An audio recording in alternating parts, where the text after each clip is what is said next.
De l'impayé, je l'ai eu une fois. Okay. Et c'était une association qui venait en aide aux sans-abri. Moi, par exemple, si j'étais cambrioleur, j'irais plus braquer une baraque, t'as moins de visuels, etc. Là, un centre de self-stockage, imagine, moi, c'est des centres avec 30 box. Potentiellement 30 personnes qui peuvent rentrer. Avec des caméras de vidéosurveillance, une porte blindée, des digicodes, etc. Ouais. De ma petite expérience, j'ai jamais entendu un box faire braquer. 100% de transparence. Premier centre que j'ai fait, erreur. J'ai acheté en nom propre. Donc la première année, c'est super. Ouais. Après, une fois que les impôts te rattrapent, ouf. Ouais.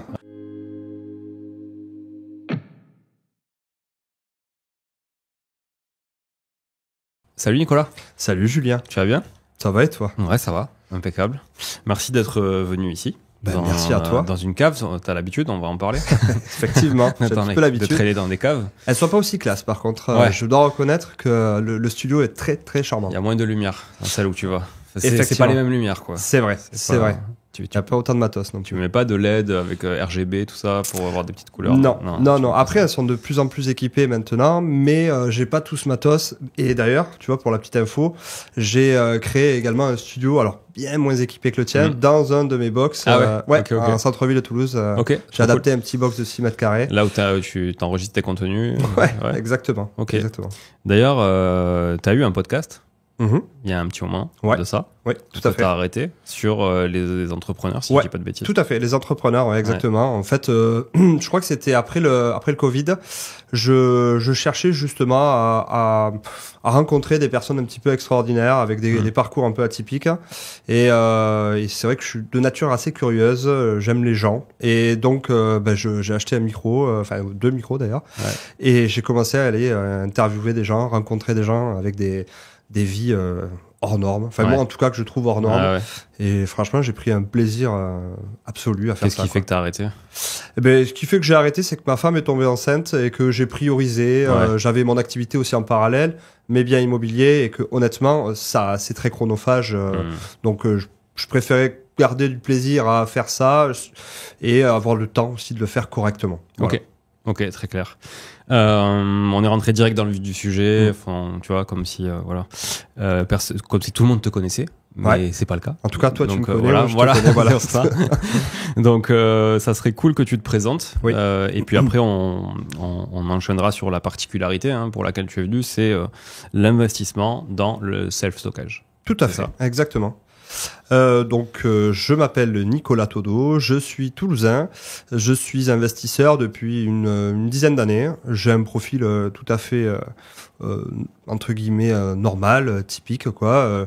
J'ai commencé l'investissement avec un immeuble de rapport à la suite d'une formation, pour ne pas le citer, de Christopher Van Gen, qui m'a permis de me lancer. Ça vaut ce que ça vaut. En tout cas, moi je remercie cette formation là parce que ça m'a permis de faire mes premiers pas, mes premières erreurs.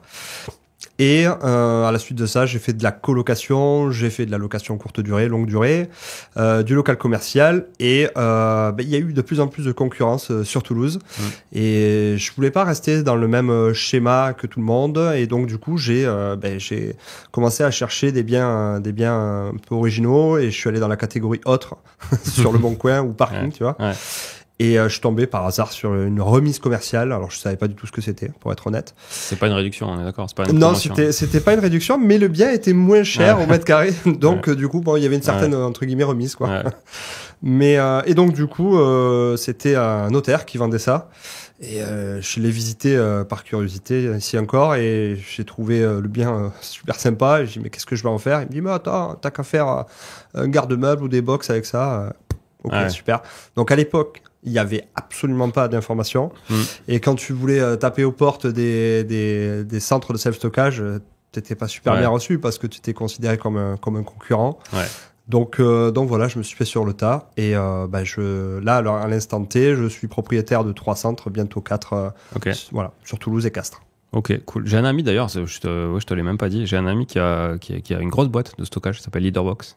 Ah oui, très bien. Oui, je suis juste à côté. C'est un pote à toi? Ouais, Eric, D'accord, ok. Ouais, très très belle boîte. Mais donc pour la petite histoire, Leaderbox, c'est en plus d'être dans le nom Leader, je crois que c'est un des premiers centres à s'être implanté sur Toulouse. Donc grand monsieur du self-stockage. J'adorerais le rencontrer. Donc Eric, c'est un des 2 fils en fait. Ouais, d'accord. Voilà. Ouais, je joue au poker avec lui. Ouais, il a plusieurs centres sur Toulouse. Ouais, c'est gros. C'est très costaud. Oui, parce que je lui avais proposé un bien là, à un moment, et justement pour faire ça, et il m'avait dit trop petit. Et franchement, le bien, il était très grand. Enfin, tu vois, moi, je le voyais très grand. Et il m'a dit non, trop petit, pas intéressant, tu vois. Après, donc, si t'as l'occasion d'aller voir ces centres, moi, je m'inspire beaucoup des personnes comme ça. J'ai pas du tout les épaules qu'ils peuvent avoir eux, mais je suis très admiratif de leur réussite et je trouve que voilà, pour celles et ceux qui s'intéressent au self-stockage, inspirez-vous de ces gens-là parce que grand monsieur. Il y a un vrai besoin de stockage, tu le sens toi de plus en plus, du coup, que les gens ont besoin d'un espace en dehors de chez eux pour stocker. Oui, effectivement. Alors moi, ça fait 6 ans que je suis dans le self-stockage et effectivement, il y a un vrai besoin. Et ce besoin s'accentue.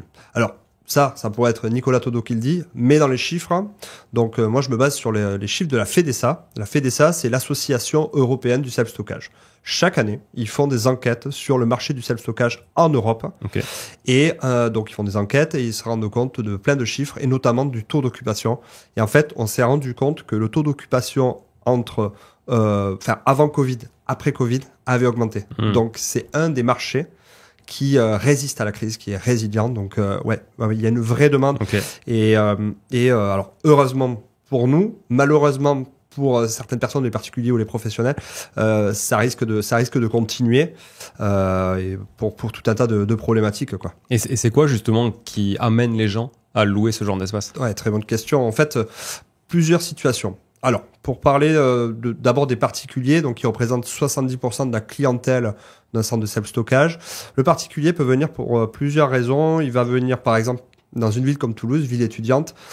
Tu arrives donc sur Toulouse, tu n'as pas trouvé de logement. Il faut déposer tes meubles, tu es un peu pressé par le temps. Tchac, tu viens de mettre tes affaires dans un box. Donc ça, il y a énormément de personnes sur Toulouse qui, je crois que c'est 30% des particuliers. Ensuite, tu vas avoir aussi beaucoup de divorces, de séparations.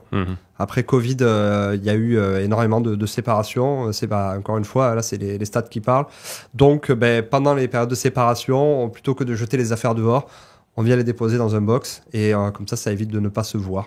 Donc, ça évite de se voir plutôt. Voilà, tu vas avoir aussi des personnes qui bricolent.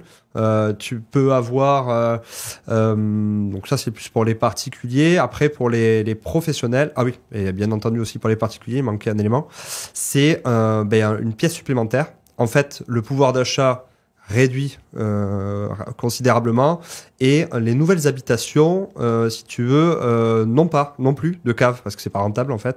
Donc on préfère privilégier des places de parking plutôt que des caves. Donc du coup, les gens ils ont pas arrêté de consommer pour autant. Le business en ligne se développe toujours et donc du coup, il faut bien stocker quelque part. Donc tu vois, toutes ces choses-là font que on a besoin d'espace pour stocker. Et typiquement, c'est quoi les emballages que tu gardes, les cartons, les trucs comme ça, ou là, les produits dont tu te sers pas, ou une fois par an? Alors tu peux avoir des trucs absolument dingues. La dernière personne à qui j'ai loué un box, c'était un box de 2 mètres carrés. Donc il faut s'imaginer, c'est un box de 1 mètre de large par 2 mètres de long, avec 2 mètres 50 de hauteur. C'est pas grand, c'est pas grand. C'est pas très grand. C'était que des livres. Ah ouais. Donc imagine. Incroyable. Voilà, ouais. Ça donc, c'est quelqu'un qui s'est pas jeté ou qui. Alors je sais pas toi, mais moi particulièrement je jette pas mes livres. Donc moi je pas de livres, je lis pas. Je sais pas lire. Ouais, voilà. Du coup elle, je sais qu'elle voulait garder ses bouquins et plutôt que les jeter. En fait, un box de 2 mètres carrés c'est 60 € par mois. Ouais. Voilà, elle me dit, je préfère faire ça que de les entasser dans ma chambre étudiante, en fait. Ouais. Donc voilà. Et après aussi, tu as eu le télétravail. Le télétravail, t'es bien mignon avec ton meuble, etc. Mais voilà, il faut libérer de la place et tchac, tu viens. Ouais, donc tu mets des cartons et t'envoies les cartons au stockage. Okay. Ouais, donc les affaires de bébé, tu peux avoir des vélos, tu peux avoir les tenues de ski, tu peux avoir des œuvres d'art. Et les gens, tu constates, j'imagine, tu vas nous expliquer après évidemment le fonctionnement technique et tout, sécurité, mais tu constates que les gens ils viennent régulièrement ou plutôt c'est les gens qui laissent et qui oublient? Alors moi je constate, et même en parlant avec d'autres confrères, que les gens déposent et après ils ne reviennent plus. Ouais. C'est très rare. Alors là où il y a vraiment du passage entre guillemets, c'est les artisans en fait. Donc les 30% de professionnels, donc artisans, commerçants, qui n'ont pas la place dans leurs espaces de travail et donc du coup vont venir stocker, moi je dis rationaliser en fait leur espace de travail, quoi. Ouais, ok. Voilà. Après tu peux avoir les avocats qui viennent stocker leurs archives, les architectes, toutes ces professions là libérales qui ont des obligations de conserver des archives en fait. Ok. Voilà. Donc toi aujourd'hui tu en as fait ta spécialité. Ouais, c'est vrai. Tu spécialises là-dessus. Est-ce que tu peux rentrer un peu dans le détail de l'intérêt, par exemple, de faire ça? Quels sont les avantages et les inconvénients? Parce qu'il y a toujours des inconvénients dans les stratégies. Tout à fait. De justement faire du self-stockage versus, je sais pas moi, du commercial, de l'habitation, du bureau. Ouais, tout à fait. En fait, déjà, le premier point, c'est qu'il y a beaucoup d'espaces non valorisés qu'on peut exploiter. Tu vois, une cave, par exemple. Alors, encore une fois, attention, toutes les caves ne se prêtent pas au self-stockage, mais des remises commerciales ou des locaux qui, malheureusement, avec le Covid, tu vois, notamment, des grands espaces ne se louent pas. Et donc, du coup, si par exemple tu es un propriétaire foncier et que tu veux continuer à avoir une rentabilité sur ton bien, la division d'espace par le biais du self-stockage, ça va améliorer. Donc, en tout cas, ça va te permettre de louer ton emplacement. Après, les avantages que tu vas avoir en fait avec le self-stockage, c'est que c'est beaucoup plus souple que de l'habitation. Un impayé, un impayé sur un appartement où tu as un seul locataire, ça fait mal, même s'il y en a peu, il y en a quand même. C'est quand même, ça peut faire mal. Sur du self-stockage, c'est indolore, quoi. Autre chose que tu peux avoir comme avantage, c'est que c'est vachement plus flexible, c'est-à-dire que la personne rentre, sort, et c'est un business qui est automatisable. Tu vois, t'as pas d'état des lieux, de frais d'état des lieux, etc. Donc la personne loue un box et c'est vraiment d'une simplicité absolue. Les inconvénients, il y en a, c'est vrai, c'est la partie gestion. La partie gestion, si tu n'es pas organisé, si tu n'es pas équipé si tu fais pas les choses de façon professionnelle, là, ça peut être très dur. Parce qu'en fait, là où tu vas gagner ta vie, c'est sur la division. Alors, le but du jeu, c'est de diviser intelligemment. Ça sert à rien de faire des box de 1 mètre carré si tu peux pas les louer. Bah oui. Mais l'objectif, voilà, c'est d'arriver à diviser intelligemment et pour répondre à une demande, en fait, pour répondre à un besoin. C'est quoi la taille idéale, justement, d'un box? Je sais pas si tu la connais, ça m'intéresse. Non, en fait, la taille idéale. Tu constates en général que les gens cherchent quoi? En fait, ça dépend de la zone dans laquelle tu es implanté. Si par exemple, tu es en centre-ville, la demande que tu peux avoir, c'est la fameuse pièce supplémentaire, donc le box de 2 mètres carrés à 4 mètres carrés, c'est des demandes qu'on a régulièrement. Mais ça, c'est valable pour Toulouse. Si tu te mets dans d'autres villes, par exemple, je prends le cas de Albi, de Montauban, etc., de Castres, peu importe, là, le 2 mètres carrés ou 4 mètres carrés sera peut-être plus difficile et qu'on va aller chercher des pièces plus grandes. Okay. Donc, en fait, il n'y a pas véritablement de réponse. Là, l'ingénierie, justement, dans le self-stockage, c'est d'arriver à comprendre les besoins du client et de savoir, finalement, ce qui va se louer, en fait. Quelle est la véritable demande. Et ça, pour le coup, tu vois, moi, avant de faire du self-stockage, je l'ai fait un peu au doigt levé, quoi. Donc, heureusement, si tu veux, j'ai été bien accompagné par un concepteur, mais je pense que j'aurais pu encore optimiser mon bien, tu vois. Donc, et c'est là, en fait, la plus-value d'un accompagnement, on va peut-être en parler après, mais d'un accompagnement, c'est d'arriver justement à faire bénéficier, bien sûr, de mes contacts, mais surtout de mon expérience pour pouvoir apporter le meilleur, ce qu'on appelle le meilleur box mix, c'est-à-dire la meilleure organisation, le meilleur aménagement de box possible. Sur l'espace que tu as, quoi. Ouais, exactement. Tu as cité plusieurs fois remise commerciale, parce qu'au début, tu as dit que tu savais pas ce que c'était, mais du coup, nous non plus, parce que tu l'as pas précisé. Ouais. Alors, une remise commerciale, c'est plus ou moins une pièce qui appartenait précédemment, ou qui appartient toujours à un local commercial. C'est le stock, en fait, si tu veux. Donc, il faut imaginer, pour schématiser, j'aime bien les schémas visuels.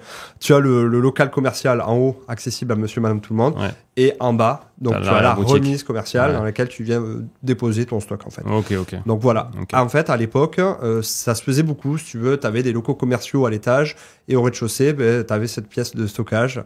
Alors, on est peut-être moins dans les démarches de rentabilité qu'on peut avoir maintenant. Maintenant, voilà, toutes les pièces doivent être optimisées et ça doit rapporter de l'argent. Hein. Le mètre carré est cher. Ouais. Donc, c'est là aussi l'intérêt du self-stockage. C'est-à-dire que tu vas pouvoir, dans des villes comme Paris, pouvoir optimiser justement, valoriser ces biens-là, quoi. Ok, voilà. Et justement, alors tu cites Paris, ça me fait rebondir sur la géographie.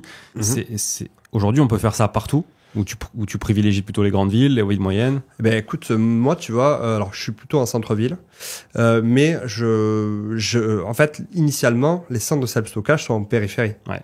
Et en France, on a un taux de remplissage de l'ordre de presque 90%. Ok, ah ouais, c'est énorme. Voilà, c'est énorme. Ouais. Donc c'est pas moi avec mes petits centres qui fait le chiffre. Ouais. Tu vois, donc c'est en fait initialement les centres de self-stockage sont plus en périphérie urbaine, donc plus accessibles, plus visuels, etc., plus visibles. Et moi, tu vois, mes parents sont dans une toute petite ville, je crois qu'il y a 5000 habitants. Ben, cette ville-là a son centre de self-stockage et ce centre est plein aussi. Ah ouais. Okay. Donc souvent on a l'image de ben, il faut être un hypercentre. En fait, il faut faire comme je fais moi parce que en fait il y a très peu enfin on partage pas trop les centres de self-stockage. La recette est bonne, on la garde pour nous. Et donc du coup on a l'image du centre de self-stockage rentable que en centre-ville, mais non, absolument pas. Moi j'ai un pote qui a un centre de self-stockage en Dordogne perdu au milieu de nulle part, plein. Ok. Pas les mêmes tailles de box, pas les mêmes types de clients, mais après pourquoi pas? Le local moins cher, aménagement. C'est quoi le contrat d'engagement quand quelqu'un s'engage? Ouais, en fait, tu peux. Alors, t'en as certains qui font du 1 jour, tu vois. Ouais. Moi, je fais pas. Moi, c'est au mois, en fait, avec un préavis de départ de 15 jours. Ok. Voilà. Mais bon, les gens restent rarement. Tu peux t'engager plus ou c'est que tout le temps un mois? Ouais, ou t'as un intérêt à t'engager plus ou pas? Ben, en fait, souvent les clients ne savent pas vraiment quand est-ce qu'ils vont partir. Il y en a qui sont vraiment fixés par rapport à des deadlines, etc. Mais dans l'ensemble, ils savent pas vraiment. Donc en fait, moi, je loue au moins le mois. C'est-à-dire que tous les premiers, je facture, quoi. Ok. Voilà. Tu prélèves les gens automatiquement? T'as déjà eu des impayés, des refus de prélèvement et tout ça? Ça arrive. En fait, là, dans ces cas-là, effectivement, tu fais des relances. De l'impayé impayé, moi, j'ai 90 locataires et donc souvent, c'est des simples relances et ça repart, tu vois. Et mais de l'impayé, je l'ai eu une fois. Okay. Et c'était une association qui venait en aide aux sans-abri. Okay. Donc voilà, ça m'est arrivé vraiment une fois. Ça s'est arrangé tout simplement. Je suis pas allé voir un avocat ou quoi que ce soit.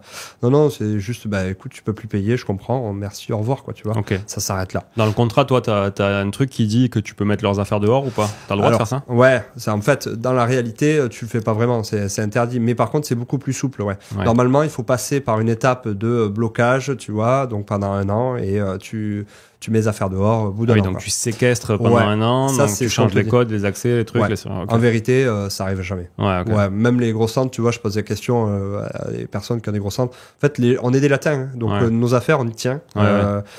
Qu'on soit riche ou pauvre, tu vois, ça reste quand donc même... Le mec qui vient, récupère ses affaires, et toi, t'as perdu au pire, t'as perdu 2 mois, et voilà quoi.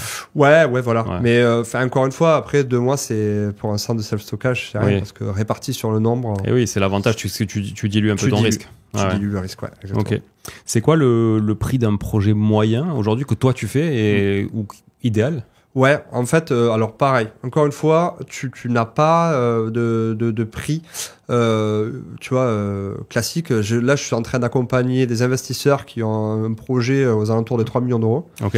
Et moi, j'ai fait des projets à 80 000, 50 000 euros. Okay. Voilà, tout dépend de la ville dans laquelle tu investis. Et en fait, je dirais que je fonctionnerais plus par taille, tu vois. C'est-à-dire que moi, je pense qu'en général, en dessous de 100 mètres carrés, c'est pas intéressant. 100 mètres carrés. Ouais, en dessous de 100 mètres carrés, c'est compliqué d'être rentable.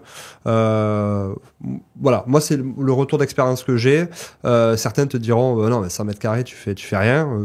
Moi, j'ai déjà vu des centres avec 100 mètres carrés qui peuvent être rentable. Alors bien sûr, tu vas pas devenir, encore que être rentier, ça veut rien dire, mais tu vas pas pouvoir t'arrêter de travailler demain, je pense. Mais par contre, ça te lance le pied à l'étrier, ça te rassure, et derrière, tu peux commencer à comprendre un petit peu le fonctionnement, quoi. Donc, c'est presque, j'allais dire, ça peut être le prix d'un appartement sur Toulouse comme le prix d'un appartement sur Paris, quoi. Et sur 100 mètres carrés, si on prend cette base, tu vois, qui semble accessible, tu fais combien de lots en général? Ouais, alors pareil, on va fonctionner par pourcentage dans les box. On dit qu'en général, on enlève 30%. Donc voilà, parce que alors c'est si tu as un bâtiment qui est genre le carré ou le rectangle facile à truc. Mais sinon, tu enlèves 30% qui correspond aux allées, qui correspond à la place perdue. Dans un centre. Ce qui est espace de circulation commun et tout ça. Exactement. Donc il reste 70 mètres carrés. 70 mètres carrés, tu peux espérer faire combien Bah, 70 mètres carrés, par exemple, si tu es sur Toulouse avec un prix au mètre carré de 25 euros, 25 euros du mètre. Ouais. Alors ça, c'est une base classique. Après, tu peux aller chercher d'autres choses. 25 euros, ça c'est le prix que tu loues au mètre carré par mois. Ouais, exactement. Ouais. Mais là, tu peux monter si tu es pris au mètre carré, si tu fais par exemple des consignes, des box de 1 mètre cube. Donc sur 1 mètre carré, tu en mets 2. Bah, du coup, en fait, au lieu d'avoir 25 euros au mètre carré, tu vas pouvoir louer ton box 25 x 2, tu vois. Ou, voilà, c'est un peu le coffre à la banque, mais un plus grand. Et ça, c'est intéressant, par exemple, si tu as des bouteilles et que tu sais pas quoi en faire, tu es collectionneur. Ou des objets d'art, des trucs comme ça. Exactement. Après, on parlera des assurances et tout, mais ça, c'est un vrai sujet en plus. Ok, donc tu peux imaginer quand même faire pas mal d'espace finalement dans 70 mètres carrés. Tout à fait. Utile. C'est l'idée. C'est l'idée, en fait, si tu veux, c'est que tu viens vraiment... l'objectif, j'aime bien cette idée-là, c'est que tu viens vraiment valoriser un bien dans lequel, quand tu arrives, tu te dis, mais attends, mais je peux rien en faire de ce truc-là. Tu peux pas en faire d'habitation, et puis c'est très compliqué de faire de l'habitation dans des caves ou dans des logements, des locaux en sous-sol. Donc, ton travail, c'est de réfléchir comment arriver à optimiser ça. Et comme tu peux aussi partir d'un terrain, faire un entrepôt et boxer avec ça. Ok. Ouais, tout à fait. Leaderbox, clairement, c'est ça, c'est plus grand. C'est effectivement, c'est beaucoup plus grand. Ouais, tout à fait. Ouais, je crois que le dernier qu'ils ont fait, il fait 5000 mètres carrés, quoi. Ça commence à peser un peu, Okay. Alors, comment tu fais justement pour automatiser la chose ? Parce que pour éviter d'avoir quelqu'un qui est là à attendre que peut-être un mec vienne récupérer ses affaires. Alors, déjà, ce que j'ai pu me rendre compte... Alors, je vais parler encore une fois pour mon expérience, mais après, tous les centres ne sont pas automatisables.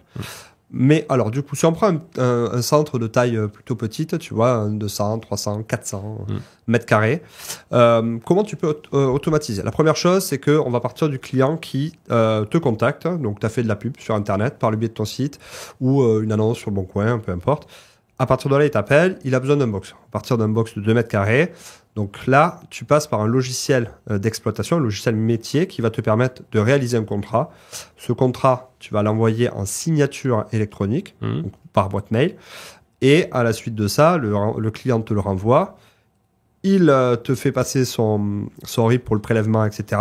Et une fois que ça c'est fait, une fois qu'il t'a payé le mois, tu lui donnes un code d'accès, à la fois pour le centre, mais également donc un deuxième code pour un box de stockage. Ça peut être une solution. Donc, chaque box a une serrure automatique avec un digicode. Tout à fait. Là, vraiment, un des aspects... C'est pas un badge ou c'est du code. Alors, j'ai commencé avec le badge, tu vois, dans les erreurs que j'ai fait.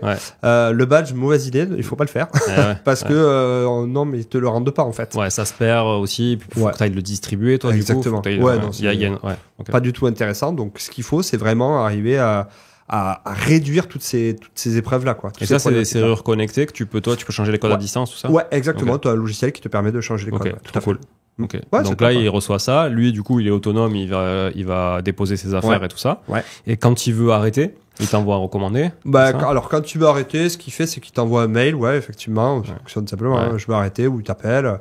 Tu fais un papier de fin de contrat, et puis merci, au revoir. Tout est automatisé. Les factures, c'est un bouton, tu cliques, ça envoie tout. Et toi, tu passes ou tu fais passer quelqu'un en général entre deux locataires pour voir l'état du box? Non. Tu sais, en général, ils laissent pas leurs affaires, en fait. Donc, c'est vraiment du... mais ils peuvent abîmer un peu, si tu vois, s'ils mettent des trucs... non, les parois, tout ça. Écoute, moi, je te dis, le premier centre, ça doit faire 6 ans que je l'ai. Non. C'est quoi justement? Alors comment concrètement, c'est quoi les matériaux qu'on utilise? Alors c'est des tôles en acier strié, ça c'est pour pour faire les séparations. Enfin c'est pas pour faire les séparations, mais c'est pour faire les plinthes en fait. Donc ou les angles, si tu veux, c'est souvent là où ça cogne, c'est les angles. Et après c'est de la tôle en galva classique où tu viens des tôles de séparation, quoi. Donc tout est en ferraille, quoi, en fer. C'est assez simple, d'accord.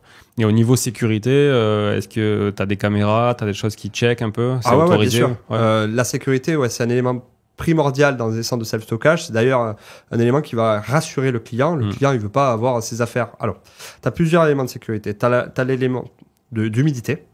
Donc, tu vois, tu viens stocker tes affaires. Un an après, tu les récupères. Tu as des gros problèmes d'humidité.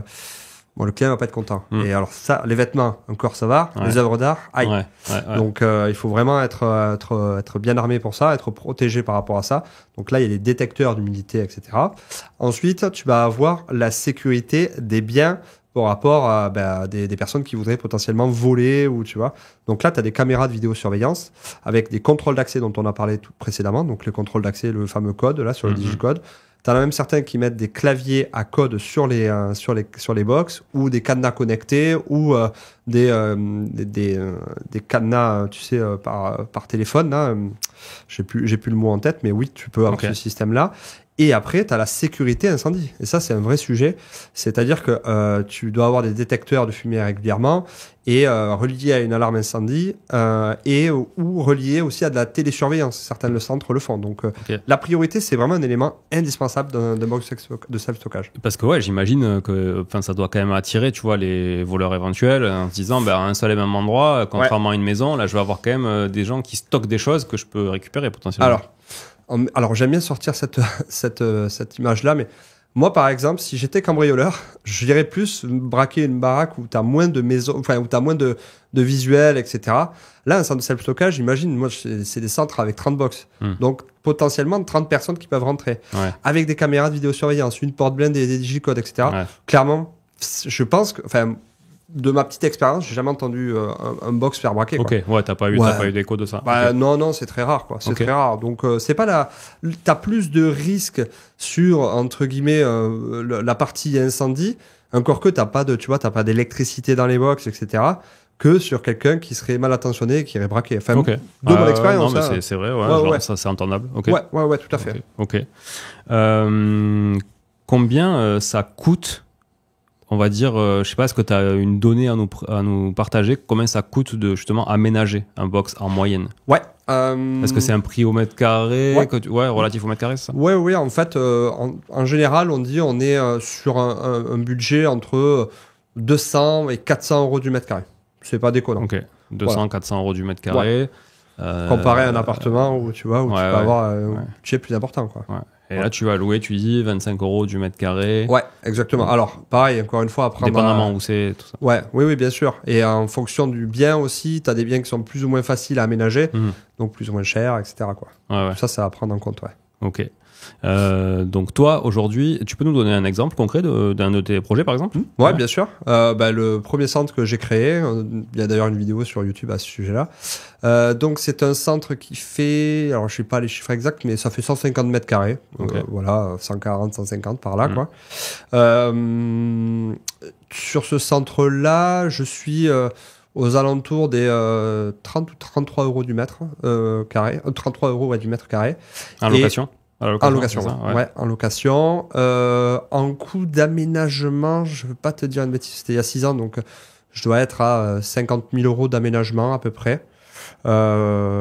Et donc, du coup, c'est quelque chose qui, quand tu fais les calculs plus ou moins rapides, ça fait entre 1300 et 1500 euros net dans la poche une fois que tu as payé toutes tes charges. Parce qu'en fait, un centre de self-stockage, il y a très peu de charges. Et tu vas avoir de l'électricité, donc ça je peux te dire, moi je crois que j'ai baissé ma facture, je crois que je suis entre 40 et 60 euros du mètre, tu vois, 60 euros par mois, pardon. T'as internet, donc pour les caméras, donc je crois que je suis chez Free, donc ça pour vingtaine d'euros. Chez Free, tout simplement. Ouais. T'as pas de backup, un truc un peu plus costaud? Alors si, par contre t'as un serveur. T'as des serveurs, t'as une installation avec serveur. Et mais ça, en fait, tu le payes une fois. Après, t'as pas d'abonnement, tu vois. Mais si t'as une coupure internet, comment ça se passe? C'est une très bonne question. Là, moi, pour l'instant, ça m'est jamais arrivé. Non, franchement, je touche du bois. T'as pas un relais 4G, un truc? Non, même pas. Même pas. Bon, ça me semble quand même. C'est vrai que c'est intéressant de s'y pencher parce que tu vois, s'il y a une coupure et que le mec peut plus rentrer, toi, oui, alors attends. Toi, tu parles pour la partie caméra ou tu parles pour la partie accessibilité? Je pense pour la partie accessibilité. Alors, accessibilité, là, c'est pas du tout lié à Internet. Non, là, c'est vraiment la partie caméra dont je parle. La partie accessibilité, t'as une batterie. Ça, c'est obligatoire. Ça, c'est obligatoire. Et donc, après, t'as un autre système si tu veux. Mais toi, si tu changes le code, tu l'envoies bien quelque part. Voilà. Et donc, pour la partie changement de code, là, pour le coup, il te faut Internet. Et donc, si tu as une coupure d'Internet, tu peux pas changer. Non, tu peux pas. Mais par contre, voilà, je te dis encore une fois, je sais pas combien de temps une coupure peut durer, mais Franchement, pour l'instant, ça m'est pas arrivé. C'est vrai que pour le coup, il faudrait peut-être anticiper ça, mais. Ouais. Moi, je te dis ça parce que des fois, tu vois, moi, j'ai Free Pro sur une agence, par exemple, IMO, où on a une alarme, et dès que l'alarme, dès qu'il n'y a plus la connexion, tu vois, l'alarme me dit attention, il n'y a plus de connexion, c'est déconnecté. Donc, on a un relais 4G, sauf qu'on capte pas la 4G dans le local, tu vois. Donc, en fait, bon, ça sert à rien. Ça sert à rien. mais bon, du coup, ça peut être intéressant, effectivement, pour tout le temps être connecté. Je t'avouerai que j'ai pas eu cette problématique-là, et après, t'as toujours une batterie. Donc, la véritable problématique qui pourrait éventuellement y avoir, c'est même pas le client à se coincer, parce que ça, c'est sur batterie. Voilà, je crois que c'est une batterie de 2 jours, donc 2 jours de panne. Je serais intervenu depuis quelques temps. Sur les lecs, Voilà. Et après, sur la partie changement de code, il pourrait y avoir ce risque-là, mais je pense qu'encore une fois, tu dois avoir une partie manuelle, tu te déplaces sur place. Tu vois, le digicode que j'ai sur Toulouse, c'est manuel. Si tu veux changer les codes, tu les changes en manuel. Sur Toulouse, c'est faisable, quoi. Ok. Et est-ce que tu peux nous dire si aujourd'hui, ce genre de projet, comment ils sont accueillis par la banque, par exemple, aujourd'hui? Oh là là là là. Alors, très très très très mal quand je me suis lancé, pour être honnête. Moi, j'ai eu 21 refus. La première fois, 21 refus avant de lancer mon projet, et donc ça a été très compliqué. Là maintenant ça va mieux parce qu'ils voient les chiffres, etc. Donc c'est quand même beaucoup plus crédibilisé, mais c'est vrai que c'était pas évident. Donc d'où l'intérêt encore une fois d'être préparé, d'avoir un prévisionnel qui soit ultra béton, parce que on sort, tu vois, un inconvénient du self-stockage, c'est qu'on sort des sentiers battus. Donc ça vaut le coup de se battre, mais par contre il faut effectivement faire les choses correctement, quoi. Tu te lèves pas un matin, c'est compliqué de négocier vis-à-vis d'une banque. Alors c'est pas infaisable, j'en suis la preuve, mais il faut faire les choses professionnellement. Donc tu dirais quoi, que quand même ça se prête plus à des gens qui ont un peu de cash? Dans tous les cas il te faudra du cash. À l'heure actuelle, investir sans cash, je sais pas ton retour, mais moi je trouve que il te faut obligatoirement du cash. Donc en général ce qu'ils demandent c'est entre 20 et 30%. Et moi, tu vois, à travers mes élèves, donc il y a vraiment tout profil. J'ai parlé tout à l'heure des investisseurs qui avaient un budget de 3 millions d'euros pour ouvrir ensemble, mais j'ai d'autres investisseurs qui sont, par exemple, je pense à un Vincent qui est sur Béziers, et donc lui qui monte un centre comme le mien, tu vois, donc avec un budget, je crois que c'est aux alentours de 120 000 euros, tu vois, plein cœur de Béziers, voilà. Et voilà, c'est un projet classique. La banque lui demande 30% d'apport, et puis voilà. Donc ça dépend aussi du banquier et du projet, comment il est monté, quoi. Ok. Voilà. Alors comment, j'imagine que ça se fait pas en nom propre, ça, parce que la fiscalité derrière, c'est une fiscalité business, quoi. Donc comment toi t'es structuré et comment tu suggères de l'être si toi t'as mal fait? Alors écoute, là pour le coup, tu vois, 100% de transparence. Premier centre que j'ai fait, erreur. J'ai acheté en nom propre. Donc la première année c'est super. Après une fois que les impôts te rattrapent, voilà. Donc alors c'est bien ça. Enfin c'est un signe aussi que tu rentres des loyers, mais par contre je déconseille fortement de le faire en nom propre. Donc ce qui se fait, schéma classique, SCI les murs et SAS exploitation. Voilà. Donc ça c'est des schémas classiques du self-stockage. Et tout à l'heure, tu parlais un petit peu de la banque. Tu vois aussi, la banque préfère aussi ces systèmes-là. Ça permet de sortir des taux d'endettement classiques qu'on peut connaître avec les règles HCSF. Mais voilà, donc ça, c'est aussi apprécié. Donc il faut quand même des points positifs pour la partie financement, quoi. Mais voilà, ce que je voulais te faire dire aussi, indirectement, c'était c'est un vrai business. Plus que de l'immobilier en soi. Tu vois ce que je veux dire? Totalement. On sort du on achète un studio pour du patrimoine, tout etc. À fait. Là, on est vraiment dans un business, quoi. Complètement d'accord. Au même titre que tu peux avoir des business, des laveries. Voilà, là, tu es vraiment dans un business. Il faut penser business. Il faut, tu vois, un truc tout bête que tu vas pas forcément faire pour de l'habitation. Tu vas pas t'amuser à faire un site internet. Et encore que ça doit exister. Sur la location courte durée, par exemple. Voilà, exactement. Mais là, pour le coup, un centre de self-stockage, il faut vraiment penser ça avec du marketing digital, avec de l'IA. Voilà, c'est en train d'arriver aussi. Et donc, oui. Puis tu vas apporter aussi une bonne partie des coûts sur la société d'exploitation, plus que sur la société qui détient les murs, quoi. Comme vraiment un commerçant exploitant, quoi. C'est tout à fait l'idée. Ok. C'est tout à fait l'idée. Chouette. Donc, schéma SCI, société d'exploitation. Peut-être que à voir avec un notaire, mais la société en commandite simple, ça peut être aussi intéressant. Moi, c'est ce que j'ai fait pour le deuxième centre. J'ai fait tout à fait société SAS, propriétaire des murs et aussi de l'exploitation. Ça peut être un schéma. Après, si tu veux, moi, ce que j'ai pu me rendre compte, c'est le banquier en fait qui dicte des fois les règles aussi. D'accord. Donc, ce que tu aimerais faire, ce que le notaire te dit de faire, ce que l'expert comptable te dit de faire, et le banquier ce qu'il veut quoi, pour faire passer ton projet. Moi, je sais que j'ai dû jouer avec tout ça quoi. Bon, en tout cas, c'est assez clair pour moi. Je pense qu'on a une bonne image de ce qu'est le self-stockage, qu'est-ce qu'on peut faire avec, combien ça coûte, combien ça peut rapporter aussi. On a quelques idées au mètre carré, quoi. Ouais. Il y a une grosse disparité quand même au mètre carré entre vraiment quelque chose en centre-ville, quelque chose de plus éloigné. Alors, grosse disparité, oui, tu peux avoir une belle différence. Alors, si tu es en plein milieu de la Dordogne, tu vas louer ton box à 15 € du mètre, là où à Toulouse, centre ou Paris. Je crois que, de mémoire, je vais pas te dire de bêtises, je m'étais renseigné, une ville comme Genève, je crois qu'ils sont à presque 60 € du mètre. Ouais, après, c'est cohérent avec le prix de l'immobilier. Exactement, exactement.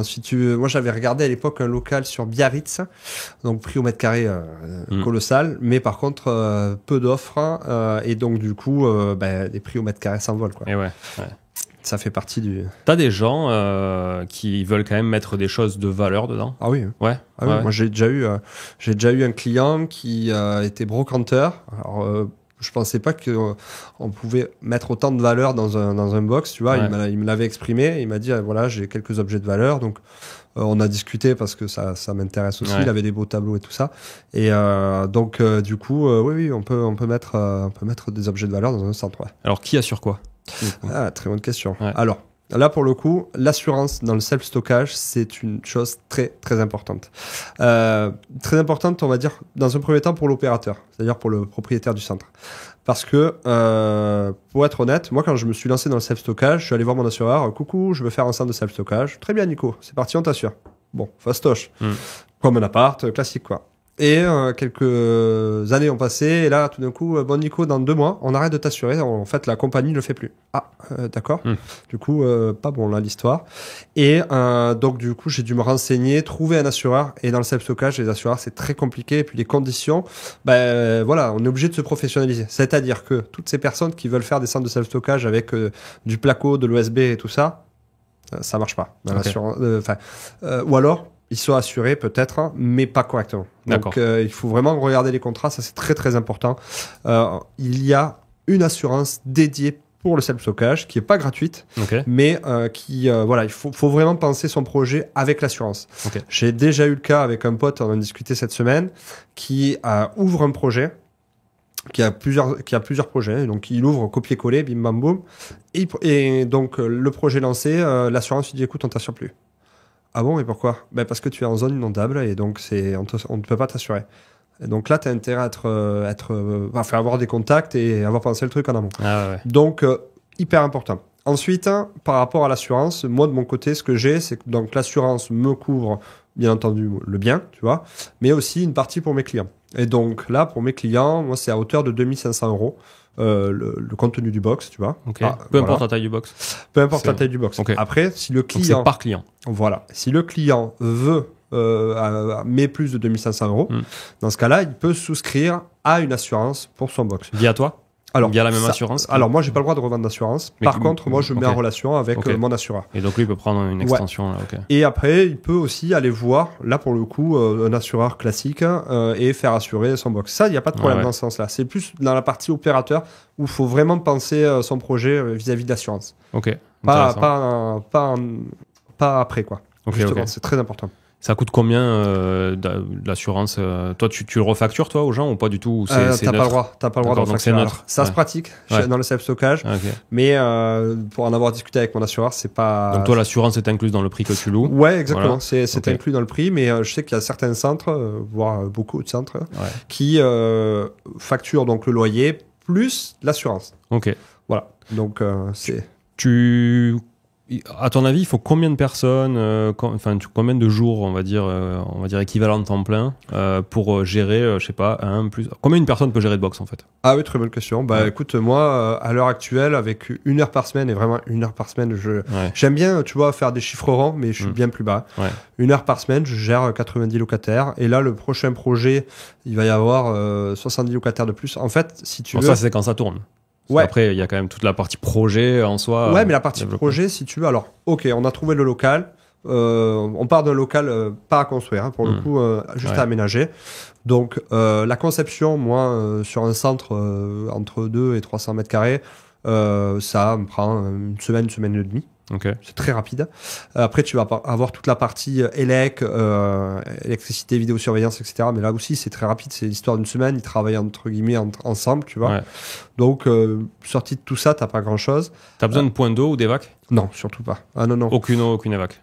Ouais, et pas d'élec dans les box, parce que l'électricien, enfin, en tout cas, monsieur ou madame qui se prend pour un électricien, pas bon. Okay. Donc très simple, basique, éclairage dans les allées et puis c'est parti. Éclairage dans les allées et les box sont éclairés via les allées parce que c'est très lumineux. En haut c'est ouvert ou comment ça se passe? Ouais, effectivement. Alors en haut c'est ouvert, alors, ça dépend de la typologie des box, mais tu peux avoir des box qui montent jusqu'au plafond. Mais si tu veux, on a des soffites. Donc les soffites ne sont pas accrochés au plafond, descendent un chouïa plus bas, donc entre la porte et le plafond, pour faire simple. Et donc du coup ça éclaire le box sans problème. D'accord. Pas de problème de luminosité. Et après voilà, par contre s'il y a des grands box, je sais que voilà, tu peux prendre une lumière et ça va très bien. Je l'ai vu chez les confrères, ils n'ont pas forcément de lumière dans les box, quoi. Ouais, d'accord. Voilà, ça fonctionne très bien. Ok, donc vraiment, quand tu cherches ton local, il faut juste que tu puisses avoir un compteur élec, quoi, acheminer la base. Et après, finalement, en termes de réseau, il n'y a pas grand-chose. Non, il y a pas besoin de chauffage. Donc les factures d'électricité sont bien plus basses. Il faut faire gaffe à l'humidité, il faut faire énormément attention à l'accessibilité. Et l'emplacement, quoi. L'emplacement. C'est essentiel. Donc l'emplacement, c'est pas forcément du centre-ville, hein, je répète. Mais, l'emplacement, c'est là où la demande se trouve, quoi. Ouais, ok. Très clair. Est-ce qu'il y a des comparateurs ou des sites, des places de marché qui permettent de réserver un box pour les gens? Ouais, d'ailleurs, je vais travailler pour eux par le biais d'accompagnement, si tu veux. Donc c'est la plateforme. Il y a 2 plateformes qui sont très connues en France, qui est JeStock. Donc, à qui je passe le bonjour. C'est une start-up qui est spécialisée dans la location de box. Donc, par exemple, tu es particulier, tu as une cave, tu veux la mettre en location, tu vas chez JeStock. Tu es professionnel, tu as des box, tu peux aussi passer par JeStock. Voilà. Et après, tu as CoStockage qui propose aussi le même concept et tu vas avoir plusieurs choses chez CoStockage. Moi, je suis pas chez eux particulièrement, mais c'est à peu près le même concept, sauf que eux proposent du stockage partagé. Si tu veux, tu as un emplacement et dans cet emplacement, tu as plusieurs clients. Ouais. Okay. Donc voilà, bien moins cher au mètre carré, mais ça se loue aussi. Donc voilà. Toi, si tu veux mettre l'annonce là-dessus, ça te coûte? Non, eux, en fait, ils gagnent de l'argent. Ils ont une commission sur tes loyers, en fait. Ok, sur tes loyers. Ok.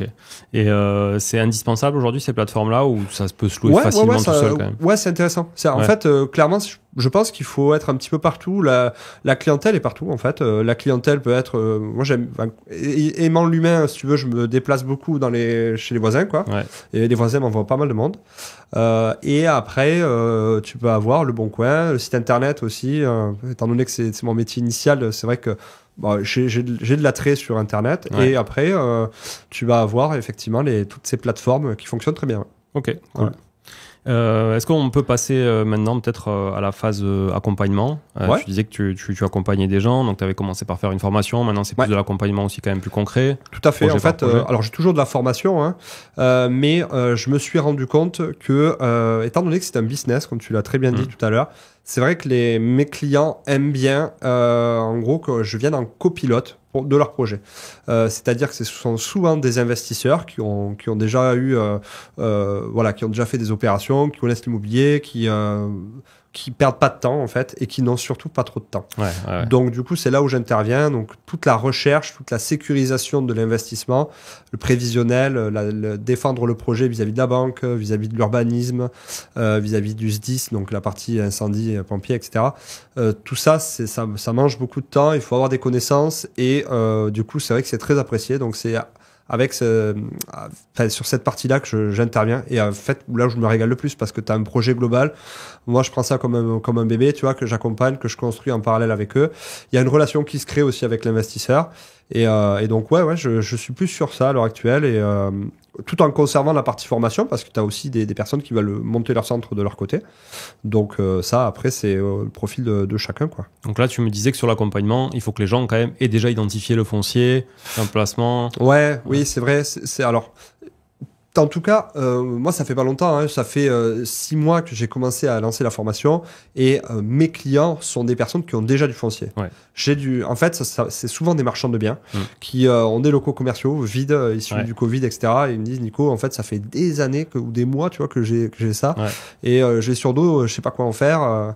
Est-ce que tu crois qu'on peut faire du self-stockage? Allez, c'est parti, quoi. Okay. Donc, alors, tous les biens ne s'y prêtent pas, hein, pour le coup.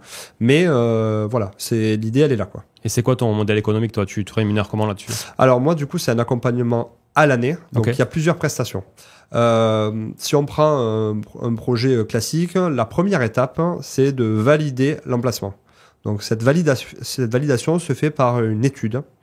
Où on vient analyser la zone de chalandise. Donc il faut savoir que pour un centre de self-stockage, la zone de chalandise se situe maximum à 15 minutes du centre. Okay. Voilà. Donc en gros, tu vas pas aller à un centre... oui, c'est clair. C'est vraiment un métier, un service de proximité. Donc ça, c'est très important. Donc tu vas analyser la zone de chalandise, tu vas voir quels sont les types de logements, les types d'entreprises. Et du coup, on va déterminer ce qu'on appelle tout à l'heure le box mix. Donc le type de box qui peut être aménagé dans ton centre. Ça, c'est très important parce qu'encore une fois, l'idée, c'est de les louer, quoi. Pas d'avoir des espaces vides. Ouais. Et après, tu as toute une partie stratégie de remplissage. Donc tout ça, il faut vraiment le prendre en compte en amont. Donc une fois que tu as fait cette étude, tu vas pouvoir passer à toute la partie devis. De l'aménagement, devis par rapport à la vidéosurveillance, à la sécurisation, etc., etc., et à la construction du projet. Donc, en fonction du type de projet, des fois, tu as des changements de destination à faire ou pas. Tu vas avoir des projets à défendre vis-à-vis d'une commission de sécurité, etc. Donc voilà, moi, je les accompagne sur tous ces projets-là et je mets en relation avec des partenaires qui sont vraiment spécialisés dans ça. L'assureur, le concepteur de box, la personne spécialisée dans la sécurité incendie, les organismes d'audit incendie, etc. Enfin, voilà. Il y a plein de partenaires qui rentrent en jeu, quoi. Sur un projet moyen, là, 200, 300 mètres carrés, combien de temps ça prend à partir du moment où tu démarres l'aménagement et que le time to market, en fait, c'est quoi? Et après, combien ton accompagnement pourrait coûter pour ce type de alors d'invest? Alors, on va dire que tu as déjà le local. Okay, c'est ça. Donc là, l'étude, en général, une étude, ça va relativement vite, on va dire... En 2 semaines, en t'y filant un peu, tu peux savoir si ton projet est viable ou pas.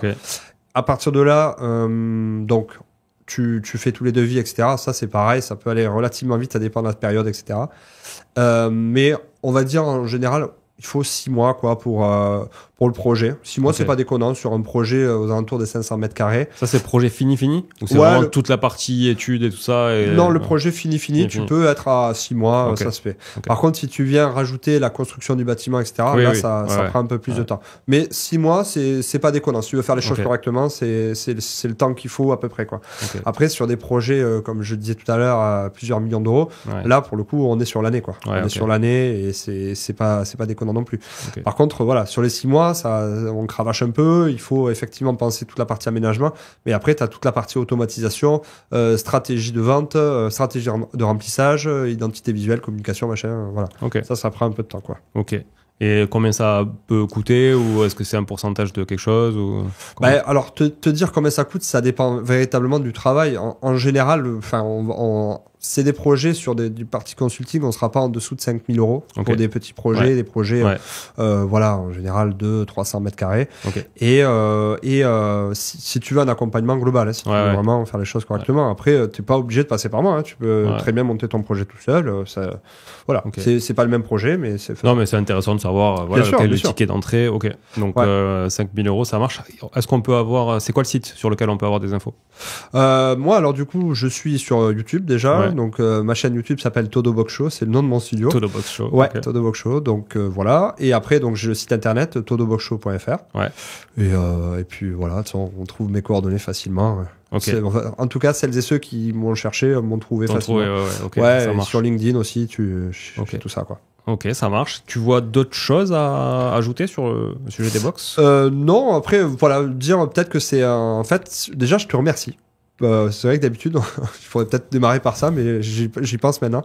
Parce que, en fait, c'est un marché qui est de niche et dont on ne parle pas, très peu, en fait. Et pourtant, c'est un marché qui s'avère être rentable, qui est peu pratiqué par les investisseurs et qui a de très beaux jours devant lui.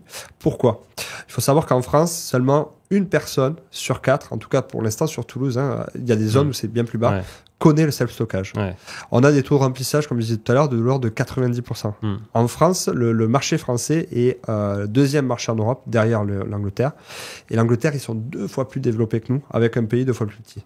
Donc, en gros, ce que je veux dire par là, c'est qu'il y a du potentiel de dingue et de beaucoup de gros investisseurs, des grandes personnes qui, voilà, Warren Buffett, Bill Gates, tu vois, mais pas que. Il y a d'autres de belles réussites dans le monde du business qui investissent dans le self-stockage.